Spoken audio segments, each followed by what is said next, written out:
आप जो मेरे सामने देख रहे होंगे ऐप डिजी लॉकर, इसके बारे में ज़्यादातर लोग अवेयर होंगे या जानकार होंगे, क्योंकि आपके जो फिजिकल डॉक्यूमेंट जब आपकी आवश्यकता होती है तो आपको कैरी करने में या ले जाने में इतने डॉक्यूमेंट आप ले नहीं जा सकते हैं। तो इसलिए सेंट्रल गवर्नमेंट ने ये बहुत बढ़िया स्कीम आपके लिए रखा है कि आप अपने, चाहे आपके पास एंड्रॉयड मोबाइल हो तो आप आसानी से इन फिजिकल डॉक्यूमेंट्स को डिजिटल रूप में भी ले जा सकते हैं। और उसके लिए ये ऐप अपने प्ले स्टोर से, चाहे आपका आईफोन है तो आई स्टोर से आपको मिलेगा, अगर आपका एंड्रॉयड फ़ोन है तो आप उसे प्ले स्टोर से डाउनलोड कर सकते हैं। तो एक ऐसी सुविधा है जहां पर आप अपने डॉक्यूमेंट्स को डिजिटल रूप में रख सकते हैं।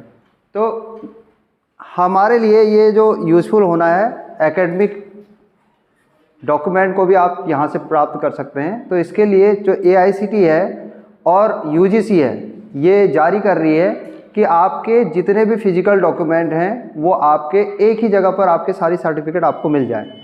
तो उन सर्टिफिकेट को जमा कैसे करेंगे और कैसे आप उनको डिजिटल रूप में प्राप्त कर सकते हैं, इसके बारे में हम आज चर्चा करेंगे।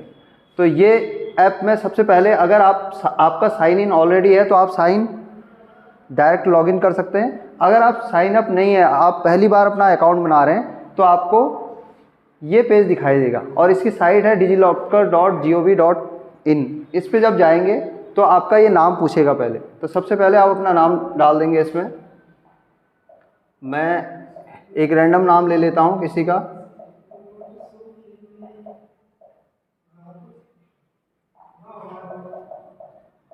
फिर दूसरी बार आप देख रहे हैं ये डेट ऑफ बर्थ आपको सेलेक्ट करनी है।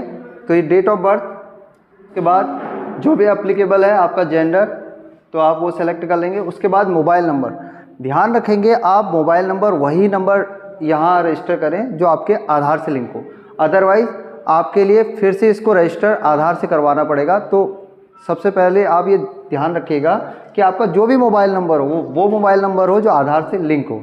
जैसे यहाँ पर इस अकाउंट का मेरे पास जो मोबाइल नंबर है वो मैं अपलोड कर देता हूँ।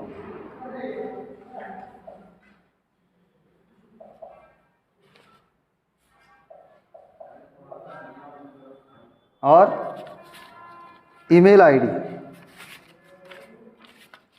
इसके बाद आप अपनी ईमेल आईडी इसमें रजिस्टर करेंगे, जो भी ईमेल आईडी है।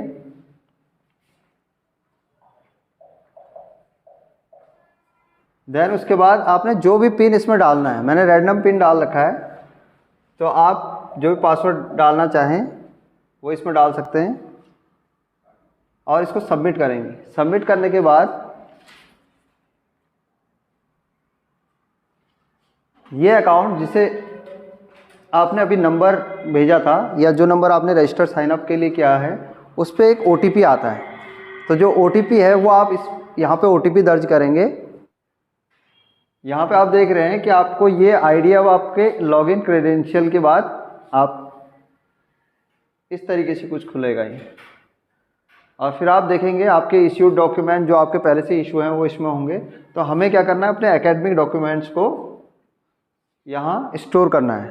तो अब आप देख रहे हैं कि इसमें एक ऑप्शन आ रहा है एकेडमिक बैंक ऑफ क्रेडिट, इसको शॉर्टकट में ABC भी कहा जा रहा है। तो हमें ये ज्वाइन करना है। इस ज्वाइन करने के लिए आप देखेंगे कि आपके आधार से पहले से जो आपके डाटा फीड हैं वो अपने आप ही इसमें भरे जाएंगे। जैसे आपका नाम, आपकी डेट ऑफ बर्थ, आपका जेंडर, आपने सेलेक्ट करना है आपके आइडेंटिटी यानी कि रोल नंबर, जिस कॉलेज में आप रजिस्टर्ड हैं उसका रोल नंबर।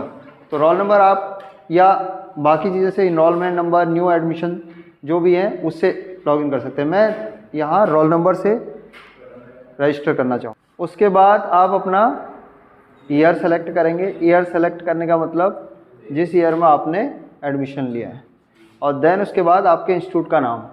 तो यहाँ पर जैसे आपको जो भी बोर्ड प्रोवाइड करता है आप उसका नाम भी डाल सकते हैं।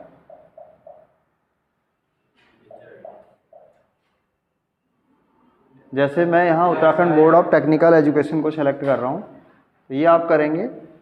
ओके किया आपने, तो आप चेक कर लेंगे एक बार कि आपकी जो डिटेल्स हैं वो सारी कंप्लीटली फिल हो गई हैं। और आपने उसके बाद इसमें गेट डॉक्यूमेंट पे क्लिक कर देना। जैसे ही आप क्लिक करेंगे इसका मतलब आपका एक आईडी जनरेट हो गई है ABC में, उसका कंफर्मेशन आ जाएगा। कंफर्मेशन आने के बाद अब आप देख रहे हैं कि पहले से मेरे पास आधार यहाँ मेरा अपलोडेड है और ये जो ABC आईडी मिली है वो कुछ इस तरीके से आपको दिखाई देगी, जिसमें आपका नाम, डेट ऑफ बर्थ, मेल और आधार का नंबर, यानी कि जो ABC आईडी आपको मिली है वो आपको मिल जाएगी। तो इस प्रकार आपने देखा कि आप ABC की आईडी को कैसे जनरेट कर सकते हैं।